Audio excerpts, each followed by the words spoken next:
you, Lionel, for coming out to Glad the to be here. podcast. You kind of like set in motion my real estate jump in Ooh, a couple years ago. And when we were talking over by your office, I knew you were in real estate. I knew you had you were a broker, and you also have a lending company. correct. So and you've been in this space for a while. 35 years. Yeah. So it's not like you just woke up one day and was like, oh, I think I'll jump into real estate and try this out. Like that at all. But I love what you've been doing in the community as well. So go ahead, if you can share what you're doing, what we're doing for our audience. Or my audience is trying to learn about business. A lot of people want to get into real estate. A lot of people are kind of like getting their feet wet in real estate. And I think that's something that, you have a lot of background knowledge about, and obviously quite a lot of experience in.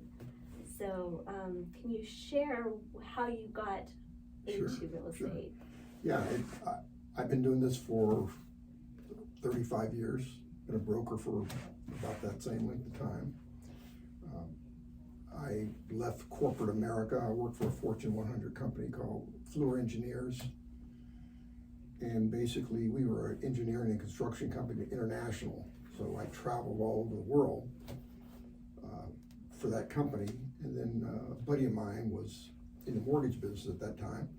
He said, hey, Lionel, I think you do really good, in the mortgage business. He talked me into, coming into the business. Of course, the first year I was in the business, interest rates were about 12, 13%. Ouch. And I pretty much left a salary position to go strictly commission, and basically pretty much starved to death my first year. I was working 7 days a week. Second year was a little bit better. Third year was even better. Fourth year got really, really good. By the time I was about halfway through my fourth year, I was part of a group of guys who started a company called First Republic Mortgage Corporation. And then after about 2 years, I ended up buying my partners out of the company, and I became the sole owner of First Republic Mortgage. And we were just small mortgage brokers, and just built the company. For the first 25 years that I was in the business, I only did work with home builders. Doing about 450 to 500 transactions a year, and I did that for almost 25 years. Oh, wow. Doing a lot of loans, working 7 days a week. Back in those days, the home builders didn't have their own mortgage companies like they do today. So, probably 10, 12 years ago, home builders started shifting into wanting, they saw the mortgage side of the business as a profit center. They wanted to have their own mortgage company. So that business ended up kind of winding down. I got involved with a bunch of real estate auctioneers, helping them do financing. Did that for a few years, still doing, large numbers of loans. And then about 7 or 8 years ago, I started looking at buying distressed properties that were, pretty beat up, rehabbing them, and then selling them. And I've been doing quite a bit of that over the last 8 years, along with continuing to do lending. So I have my lending company, which is it's no longer First Republic Mortgage Corporation. I sold that name about 13 years ago to Merrill Lynch. We kept the initials, FRMC, and then I started LP Equities. That's the acquisition company. We just buy properties, fix them up, and then sell them. So that kind of brings me to what we're doing now. I've done probably 30 plus 35 deals where we've bought the properties, rehabbed them, and sold them. Awesome. to homeowners. So and we basically come into a neighborhood, take an old beat up home, and make it the most beautiful home on the street. Yeah. And then the other neighbors end up wanting to improve their property. So we're like a rising tide. We lift all the ships in the harbor, Right. So the other neighbors are also improving their homes. So we're not just making money on our house, the other neighbors are also benefiting from what we do in terms of building wealth in the community. So it's been a good combination of benefits there. That's good. Yeah.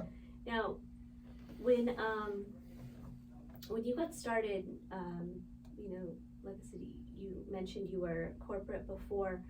Now, in your family, was that something that, did you have any family members in real estate? No. Or you kind of just No, not at all. jumped into it just jumped because? into it. Yeah, Got it. No, none of my families. I'm from a very, very blue collar family, and no, real estate was not something that my mother always bought and sold homes, Nice. but none of my other brothers and sisters ever really saw the value there. Got it. And you grew up here in Southern California? Yes, I grew up in Long Beach. Okay. Yeah, grew up in Long Beach, went to Long Beach Poly High School, left Long Beach Poly High School, off to college, University of Washington, came back, went to Fullerton Junior College, transferred there, and ended up getting my bachelor's degree from Whittier College. Got it. So, Now, what was your bachelor's in? business. Business. Mhm. Okay. Now, I remember having a conversation with you one day. I think we were at lunch with everyone, and it might have been after lunch, but in any case, you mentioned that if you had to choose between your degree and your broker's license, that hands down you would always choose your broker's license. I'd take the broker's license, yeah, I would. Tell me a little bit about that. Just because with a degree, my income is gonna be, I'm gonna have to work for somebody. With a broker's license, the possibilities are unlimited. You can be a property manager, you can sell commercial real estate, you can sell residential real estate, you can own your own company. Yeah. You can do lending, you can do real estate. Right. The possibilities are endless. And that's something that it kind of like clicked a light in my head. Mhm. I mean, when I was super little, like under the age of 10, like I always wanted my degree because no one in my family has a degree. And so that was something I always was like, oh, I need to get my degree so I can make the money I want to make. And then, we were talking and you were like, no, hands down, I would take my broker's license all day long, every day. And I was like, what? Yeah. Like it was kind of like a mind I encourage all my bender. friends to get your broker's license. A lot of people they don't want to do it. Yeah. I studied really, really hard to get my license, and I had to get it. Mm-hmm. It's just something that it just was not even an option. I had to get my license. Yeah. I had bought my other partners out of the company, and one of the partners was the broker of record, and he said, "Hey, you can keep my license for 1 year," and so he gave me 1 year to take all the classes, pass the test. Yeah. So that's how that all came down. So when you were making that shift in between corporate and you said you were, starving the first year. Oh yeah. Like, did you ever, when you were going through that year, because I know that post-pandemic, I know personally, there's been a lot of businesses that have shifted.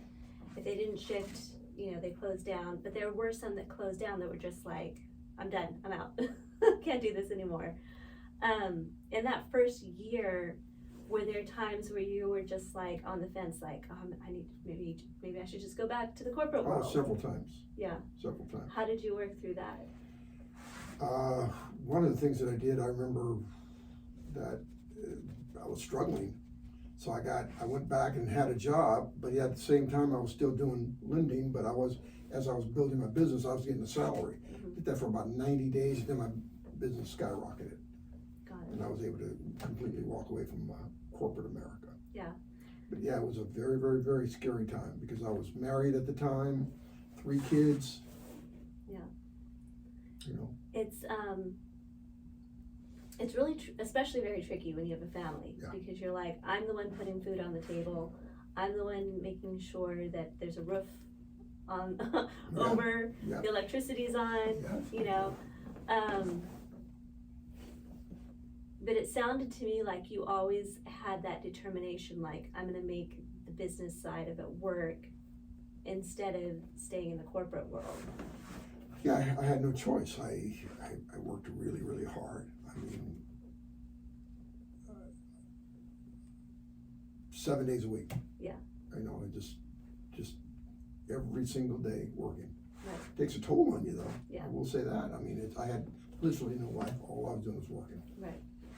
For many, many years. And then what happens is that the clients start just assuming that all you do is work, and you know, you literally have no life after that either, because there's no big deal for them to call you on a Sunday night at 9:30, 10 o'clock at night.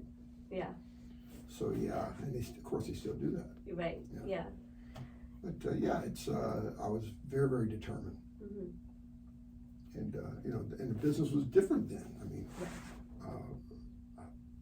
houses were cheaper, interest rates are higher. Interest rates were higher, but houses were much cheaper. Yeah. Yeah. You know? Now, what do you think for someone that's kind of sitting on the fence about, you know, I know all sorts of people that are like, well, I'm not going to buy right now. I'm going to wait till the prices go down and it dips, and they're kind of like, oh, you know, anticipating or hoping that it'll go back to like the 08, 09 crash. You know, you've been in the business long enough to kind of see where that 12%, 13% interest rate was through the crash, and then now we are where we are. What do you think about the people that are waiting to buy? Well, they're just going to be renters, because there's an old saying right now, you know, marry the house, date the interest rate, you know. Right. Because rates are going to come back down. You own a house, refinance when they come back down. Yeah. At least you get a house. Yeah. Because when the rates go down again, the values are going to go up even higher. Yeah. Yeah. Especially here in California, you know, and I know that Where there's a housing shortage. yeah, there's a housing shortage. I remember a few years back, I was helping a friend of mine look for a rental, and there was nothing to rent. There was literally nothing to rent. And I remember at that time you were doing you were already doing the flips and fix, and you know, you were seeing the same thing where you would have as soon as you had a house ready, like it was pretty much sold within sometimes same day, right? Well, I wish it was that easy. Some sold really, really fast, and others took a while. Right now, they take a little bit more time because the price points are so much higher. Right. You know, when I first started flipping, the houses were in the 300,000 category. Mm-hmm. Now they're 7. Right. You know, my last 2 houses have sold over 700,000. Yeah. Yeah. Now, in the shift in just kind of business overall on the back end of real estate, what are some of the most significant things that you've seen that are different now as opposed to when you got in the business? Biggest difference is the information that's available to a consumer. They don't even need a real estate agent, really. There's so much information between Redfin, Zillow, and Trulia. A buyer can do everything. They know everything about your house without ever even going inside. Yeah. They literally don't even need to do anything until they say, okay, this one I might want to see. Mm-hmm. They can see everything about the house. Right. In real time, you know. Yeah. So it's a lot different now. The technology, I mean, everything is at their fingertips instantly. Yeah. Yeah. And it's funny to me too is, and I don't know if you've experienced this, you probably have, going in to do fix and flips. I was showing a house up in the desert, and the pictures on the MLS, they looked fine. We walked in the house and the house was trashed.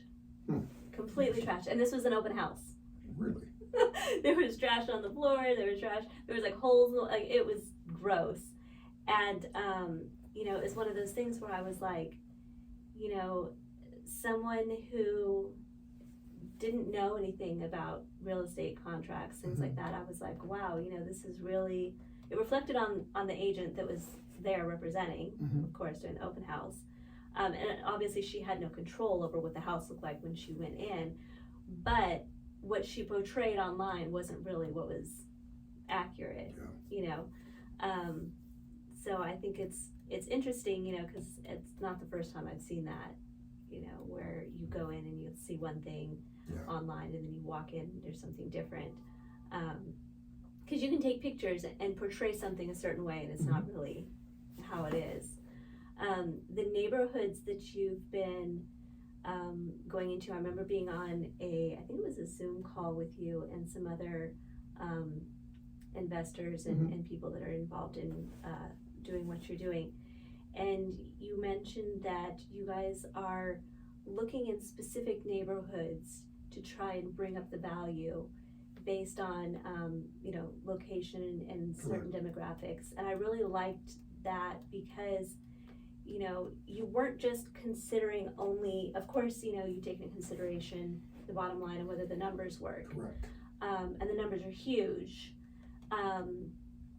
So why are you targeting, or, kind of like, what's your process between what areas you're focusing on? Well, right now, I mean, we look at the numbers. Most of the houses that I've done recently have been in underserved neighborhoods, but not the last two houses that I've done have been in underserved neighborhoods. I've done quite a few in underserved neighborhoods. But I've looked at houses in, really, really nice neighborhoods as well. And I'm kind of glad that, it didn't work out, because had we taken on the larger purchase price in this kind of a market, all of a sudden there's we're in an adverse market right now where the values are going down. Right. So now all of a sudden you're stuck with an asset that's you're upside down on. Right. Yeah. That could be problematic. Yeah, definitely. Yeah. So no, we really just look at the numbers, and if it's a neighborhood that's underserved, we could typically get a little more bang for our buck. So that's why we typically stay in those areas. I mean, I do a lot of stuff in the Bay Area, even though I live down here. Yeah. I leave tomorrow morning to go back up there. Yeah. Yeah. I remember one time we were having a conversation about the numbers, and we were talking about, because I know there's some people, and probably it's happened less and less, since we were in a seller's market, and now we're switching back into a little bit of a buyer's market. But where sometimes there's apprehension about investors coming in doing fix and flips, because people are like, oh well, I'm trying to get a specific family in or something like that. But when people, and there's so much information about fix and flips out there floating around the internet right now. If someone's wanting to do a fix and flip and they're like, oh, I want to get my feet wet, I'm going to go in, what are things that you would say if someone's going to do a fix and flip? What are the key points that you say are important to make sure are there before you're like, oh yeah, let me go, Well, you need a lot of money. I mean, if you got, I talk to people all the time, says I got $35,000. I said, do not even think about going into this area. I said, don't even think about it unless you got a minimum 200,000. 300,000 would be better. Yeah. You gotta, because you gotta buy the property. You gotta have a construction crew coming in. You gotta pay them on a weekly basis. Right. You gotta buy materials. Cost of wood. Was like went up 400%. I saw that past year, but that number's coming down.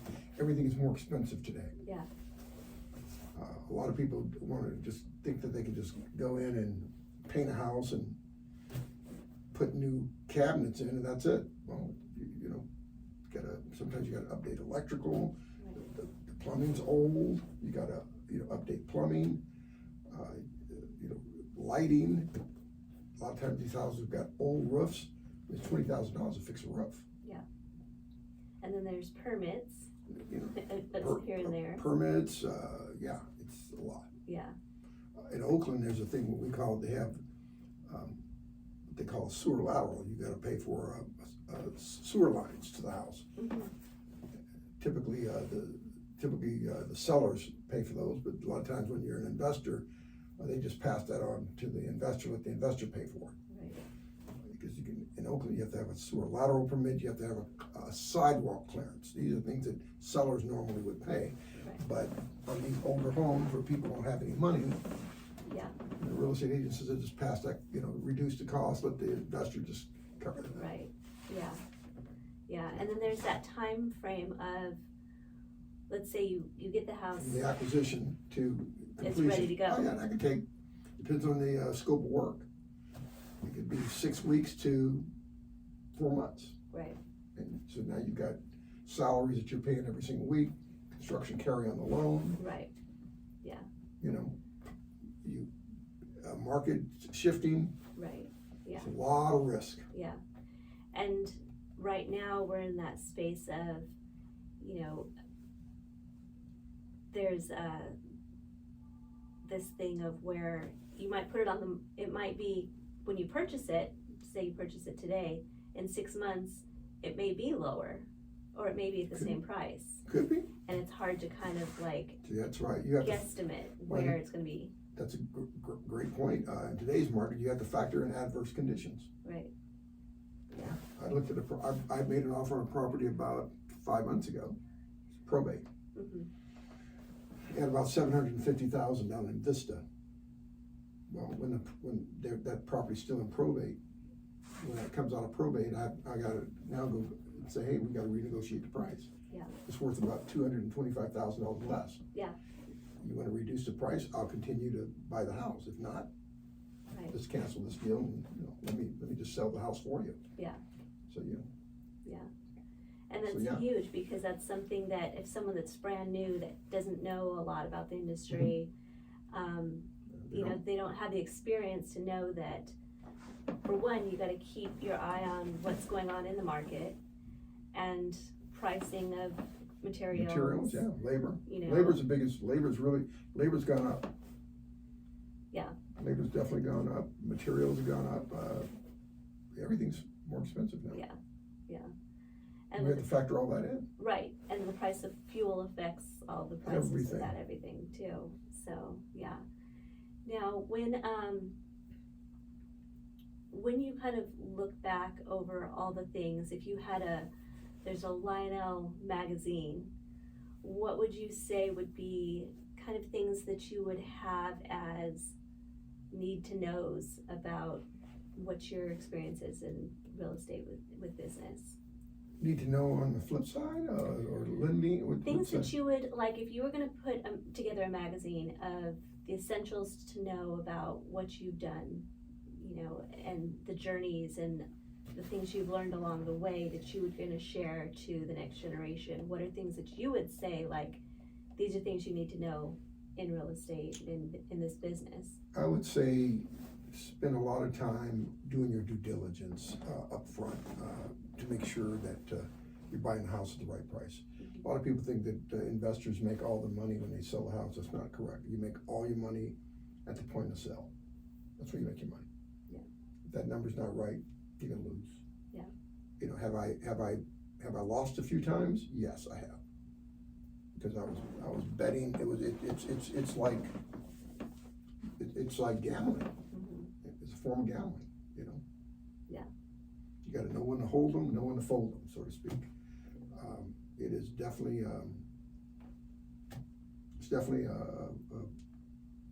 sometimes a crapshoot. Yeah.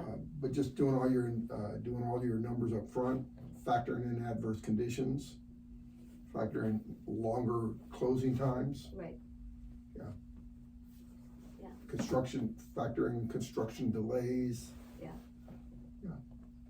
Yeah, there's, Look at the trend of interest rates. They look at everything nowadays. right. Yeah. Now, we obviously, at least I knew the interest rates were gonna go up, Mhm. but they've gone up pretty quickly. Oh, it's way too fast. Pretty quickly, pretty consistently this year, and I was surprised by that. What's your take Oh, on I'm that? shocked. I mean, when I first got in the mortgage business, 30-year fixed rate loan was about 13%. I remember when the rates dropped down to about 9%, I was ecstatic, but the rates dropped to about 9%, but the sales prices were 225 to Right. 300,000. Right. Now those same numbers are 6 to 900,000. Yeah. You know, so big difference. So Yeah. 6.5%, 7% on a $700,000 loan. I mean, you got a payment of $6,000 a month. Right. Yeah. Yeah. And when that interest rate squeaks up a point, Yeah. half a point, Yeah. 3/4 of a point, you know. I spoke to a borrower the other day, that was interested in my house, and I go, "What do you earn?" 80,000. I go, "What do you feel comfortable with as far as a payment?" About 2,000 a month. I go, "This payment's going to be about 4,800 a month." Yeah. Yeah. And I they think- they don't realize, with the current rates, Right. what that equates to. Yeah. Where it actually switches in. And I think one of the things too that's tricky is, when you're putting together as an investor, as you're putting together the numbers, the cushion has to be at a certain amount because of the interest rates, because of the prices, because you don't know, when you walk into a house, whether or not, you can't see if there's foundation issues. You try to do as much as you possibly can. Yeah. But there's always going to be something that's going to pop up, and you go, "Oh my God, you're kidding me! I got to Right. replace that." Yeah. Yeah. And hey, we already expect to change out all the cabinets and maybe upgrade to copper pipes and all that stuff. Right. The older homes have the galvanized, putting copper pipes, Yeah. and maybe change some of the electrical wiring. Right. Putting in GFIs and all the bathrooms and the Yeah. kitchen. So there's some things that we have to do. Right. But it's you got to factor all that in. Right. Now, if someone's thinking about going into the industry like you're doing, where they're a lender, Mhm. what are things that you would say are important to know or steps to take to become in that, You to mean get to be on the lending side of it? Yeah. Well, you got to have a NMLS license. So you got to go through Right. the 22 hours of education, and then take the test, and then get your license. Yeah. You can go to work for a small broker, you can go to work for a mortgage banker, you can go to work for savings and loans, but you still have to have that NMLS. Right. The test is not difficult, but you got to have it. Yeah. That's been around. The NMLS has been around about 12 years now. Mhm. So before that, you had to have, or if you work for a mortgage broker, you had to be a license. You had to have a license, a real estate license. Mhm. Yeah. Yeah.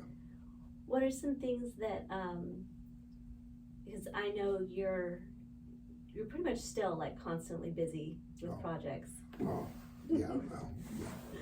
Um, I'm constantly, even though I might not be able to execute anything, I'm constantly looking at them all the time. yeah, All the time. yeah. What are things that that motivate you and keep you in that space of always getting things done, always moving forward, always? No, I just the thrill of the chase, I guess. Mhm. Just making things happen, doing deals. Yeah. I still get excited about that. Yeah, I've noticed that. It's the chase. I mean, every deal's not a deal. I mean, I got people trying to sell me a deal every single day. Right. Just got off the phone with a guy before I got here, trying to sell me a property in Oakland for $675,000. Says, "Oh yeah, it's worth 1.2 million." I have the same information available to me Right. that he has available to him, Right. and I just say, "Hey, give me a second." I pull up all the numbers. I go, "I don't see the numbers. I don't know where you're getting 1.2 million." Yeah. I see 875. I said, "There's no money in the deal." Right. I tell him in seconds. Yeah. I couldn't do that 6-7 years ago. Yeah. Today, I know the numbers immediately. Right. And that means you can do more because you can find out all the background data. Oh yeah, I can look at when I look at a house now, all I need is an address. I can look at all the recent sales. I can see what the house looks like. I can see with Zillow, you can see the street. You can see everything. Right. Yeah. It's like I don't even have to leave my house. Yeah. Or my office. Right. Yeah. Everything's right there. There's an app for that. It's crazy all the technology. I mean, Yeah. I've got an app on my phone where if I'm standing in front of the house, all I have to do is hold my phone in the direction of the house, and it tells me everything about the house. Right.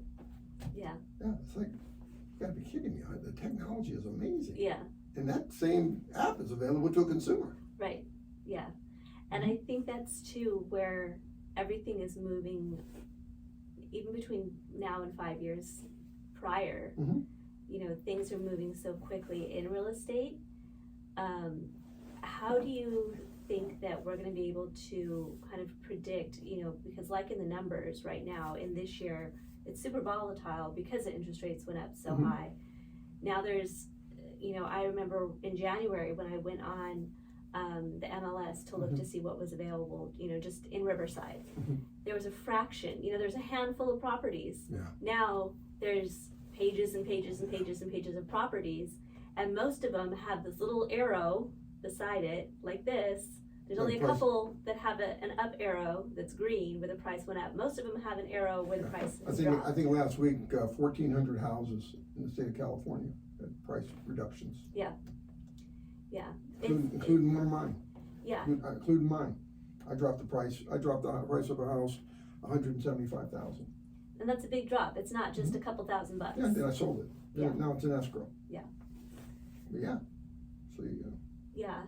Over this next year and going into next year, so like it's October 2022, October 2023, what do you think is going to be going in this market? Well, hopefully, there's going to be a lot more inventory on the market. Hopefully there's some improvement with the interest rates. The prices are going to come down. I don't think it's going to be drastic, but the numbers are going to come down. Yeah. You know, you would think that, oh God, the price is going to come down, so now the house is affordable. No, because the interest rates are high. Right. If we can get like a 2% improvement in interest rates, as soon as there's like a 2% improvement, the value of the home is going to skyrocket again. Right. As soon as we get back into the high 4s, 5s, values are going to skyrocket. Yeah, and that's one of the things. And that's going to happen. Right. And I think that's one of those things where, you know, so in the regular market, let's just say clothing, you know, clothing, consumables, things like that. When something's on sale, it creates this impulse in people to, oh my gosh, I gotta go buy it, it's on sale, which is how we had no inventory, right?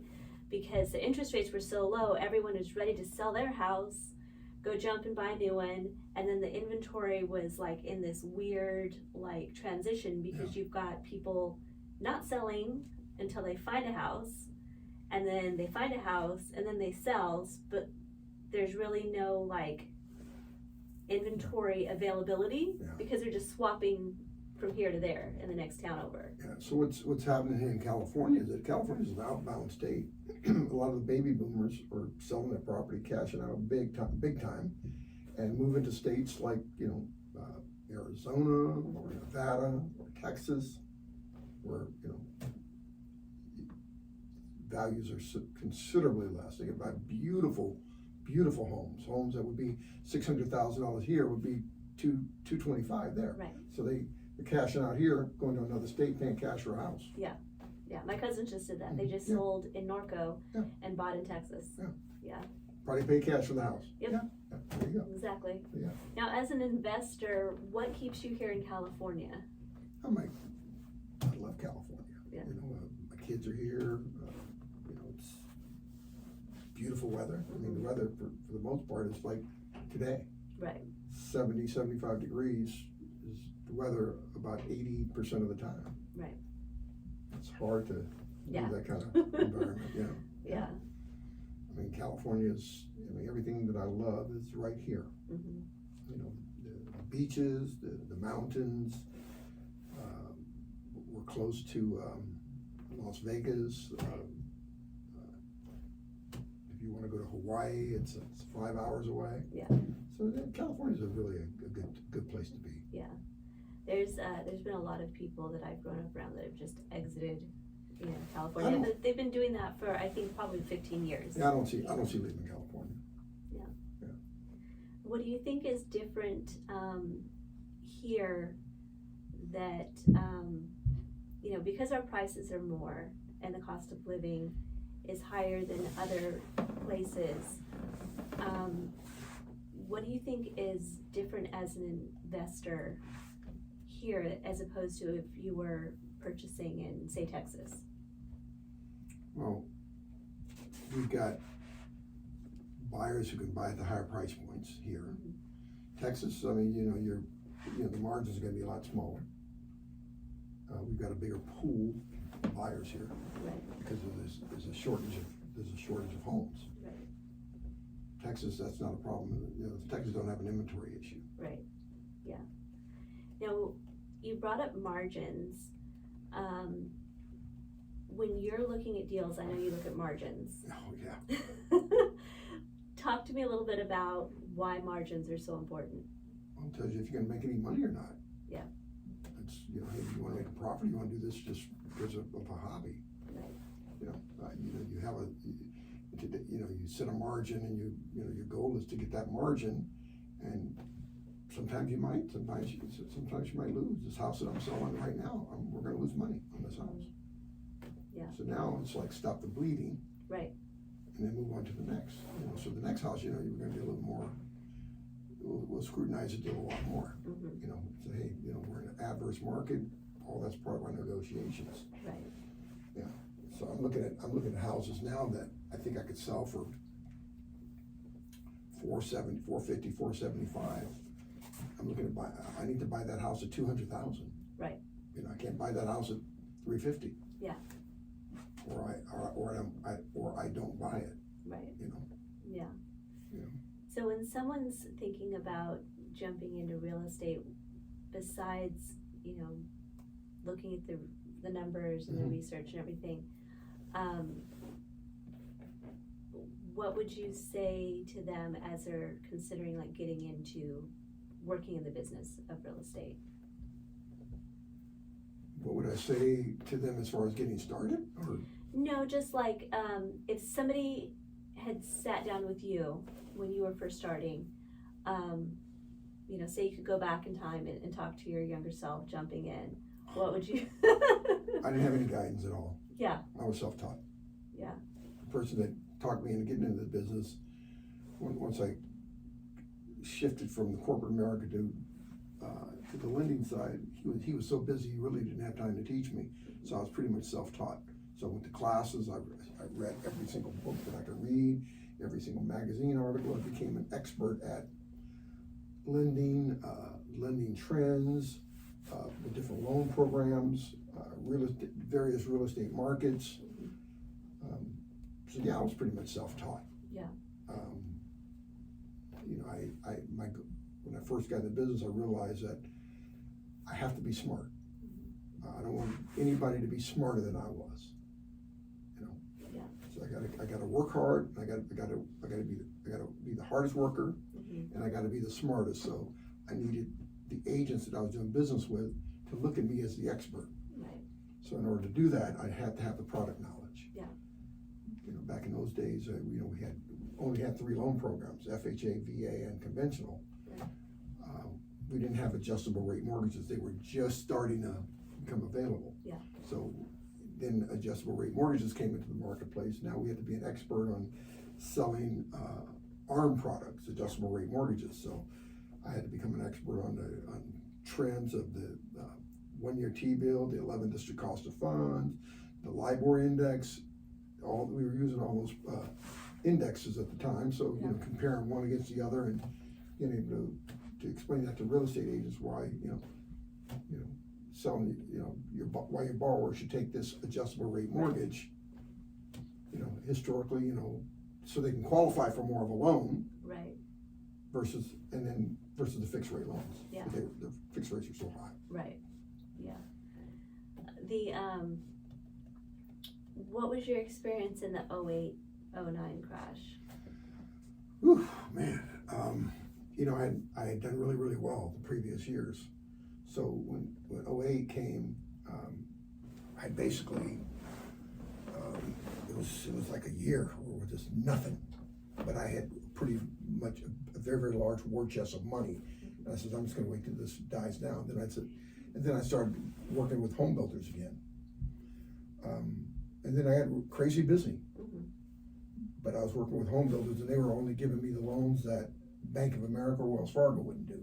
Gotcha. So I was getting the toughest deals. And yeah, very, very stressful, but I was busy. Yeah. Yeah, I was busy doing loans. Working with a lot of first-time home buyers who had credit issues, credit challenges. I was constantly doing credit repair to get make a borrower qualify for a loan. Right. It was a lot different, so. Yeah. That's how I got through that little era. Yeah. But that was a scary time. A lot of people, I had a lot of friends drop out. Yeah. Seen a lot of friends lose everything. Yeah. I didn't take any risks. Taking a lot more risks now than what I did then. Right.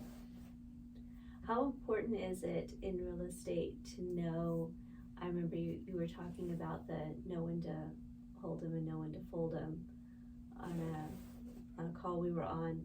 How important is that when you're dealing in real estate? Very important.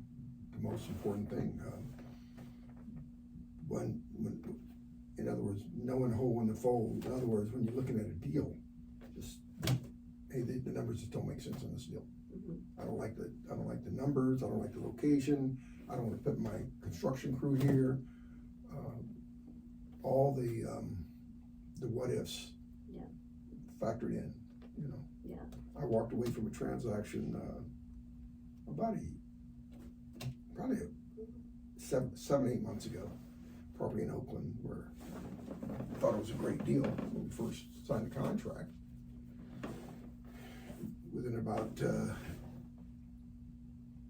60 to 90 days of being into the contract, because it was a probate sale. A homeless encampment was starting out in front of the house. Yeah. We tried to, get the Oakland Police Department to, hey, clear this area out. Hey, they're doing drugs, and Right. it was a nightmare. I backed out of the deal. Gotcha. I said, how am I going to sell that house? Right. Not only how am I going to sell it, I got to put my construction crew in there. Guys are doing drug deals. There's a homeless encampment directly in front of my house. I walked away. Right. Yeah, I just wasn't. Yeah. Wasn't going to do that deal. Yeah. Now, on those, when you've had to walk away from some of them, I'm sure in some of them you're taking a hit. You win some, you lose some. Yeah. Ideally, you want to win more than you Right. lose. But it's gambling. Yeah. It's gambling. I mean, I got investor friends, and they've all taken a hit on deals. Right. Yeah. You know.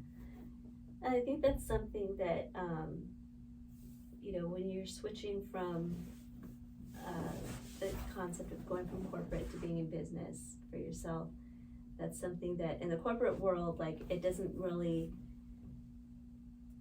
taking risks isn't really involved in that. There's no risk. Yeah. You just show up, Right. arrive early, and stay late. Right. So. Do your job. You're Yeah. basically an in basket, out basket kind of guy. They put something in your in basket, you deal with it. Right. Yeah, it's totally different. Yeah. So I think a lot of times people don't realize that having a business means you're involved in dealing with risks constantly. Every day. Yeah.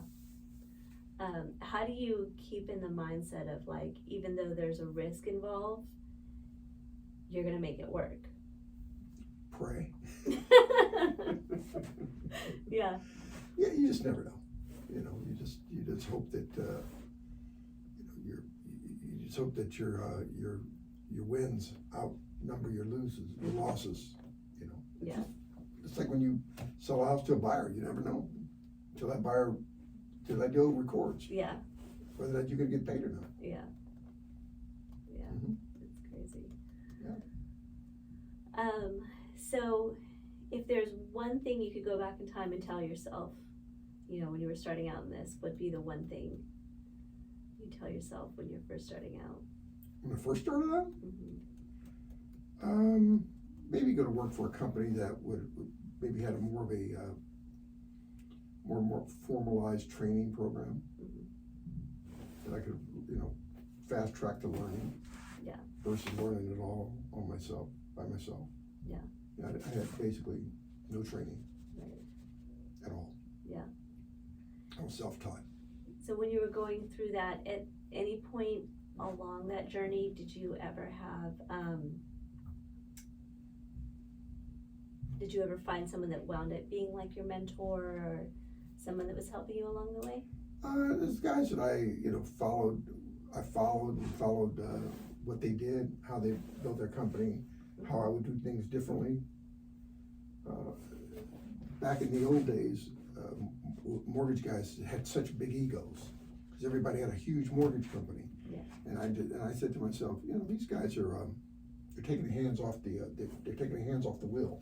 Mm-hmm. I said, I'm not going to do that. I said, I'm going to be involved in every single transaction I do.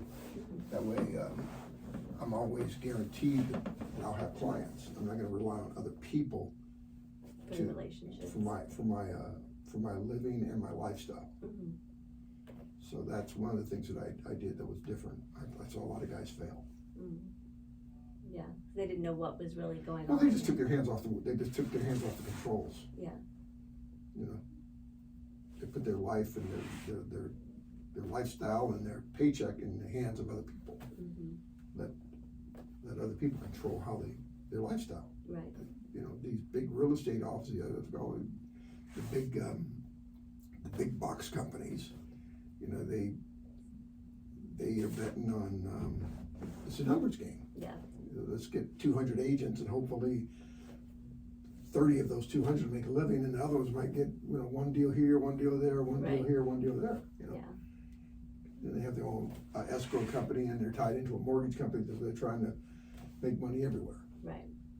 Yeah. So and they have to do that. Yeah. They have to.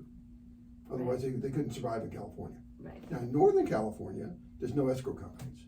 The title companies. Yeah. Yeah. Down here, there's independent escrow companies that real estate offices don't. Right. Yeah. So, yeah. That's good. Well, thank you for coming out great. and sharing with us all of the. I'm glad that you're doing so well. industry. I'm glad you're in real estate, and it ain't easy right now. So you're in a difficult. You're in the business. You're in the business at the most difficult time. Yeah. And this is like the 5th cycle that I've been through. Yeah, and I think it's one of those things where when you're in this, you can never control like when the cycle's coming, where it's going, what's happening. This too shall pass. Yeah. Hopefully soon. Yeah, we'll see what happens with that, and yeah. Thanks for having me. Thank you for coming out.